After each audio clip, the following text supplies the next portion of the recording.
Assalamualaikum warahmatullahi wabarakatuh. I am your chemistry lecturer and chemistry expert Hamza Khan. I hope that all of you are quite well.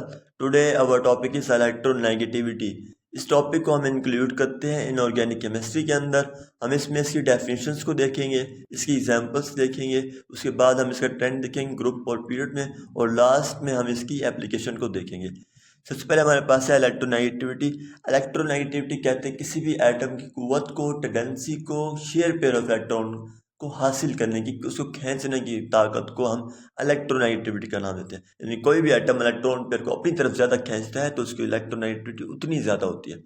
Example है इसकी fluorine की 4 होती है जो सबसे electronegative है period table में, उसी की सबसे कम होती है 0.7। ट्रेंड इन ग्रुप में electronegativity top to bottom decrease होती है। यानी कि अगर मैं कहूँ लिथियम की सबसे ज़्यादा इलेक्ट्रोनेगेटिविटी है फर्स्ट डे में, और सबसे कम जो है वो सीजियम की, क्योंकि टॉप टू बॉटम डिक्रीज हो रही है। क्यों डिक्रीज हो रही है? क्योंकि एटॉमिक रेडियस इंक्रीज हो रहा है, बढ़ रहा है, शील्डिंग इफेक्ट बढ़ रहा है, उसके बाद इफेक्टिव न्यूक्लियर चार्ज कम हो रहा है और इलेक्ट्रोनेगेटिविटी भी कम हो रही है। इलेक्ट्रोनेगेटिविटी और इफेक्टिव न्यूक्लियर चार्ज का डायरेक्ट रिलेशन, यानी एक चीज़ बढ़ाएंगे दूसरी भी बढ़ जाएगी, बाकी सबका इन्वर्स है।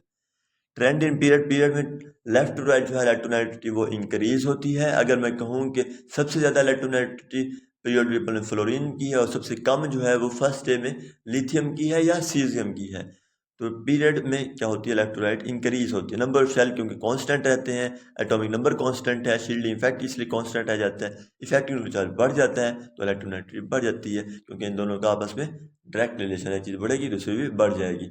उसमें ऐसी एप्लीकेशन हम मतलब इसको कहाँ कहाँ यूज़ करते हैं, तो सबसे पहले हमारे पास इलेक्ट्रोनेगेटिविटी को हम यूज़ करके मेटालिक कैरेक्टर फाउंड होते हैं। जैसे कि अगर मैं कहूँ कि जो फ्लोरीन है वो ज़्यादा इलेक्ट्रोनेगेटिव है, उसकी इलेक्ट्रोनेगेटिविटी सबसे ज़्यादा है तो नॉन मेटालिक है।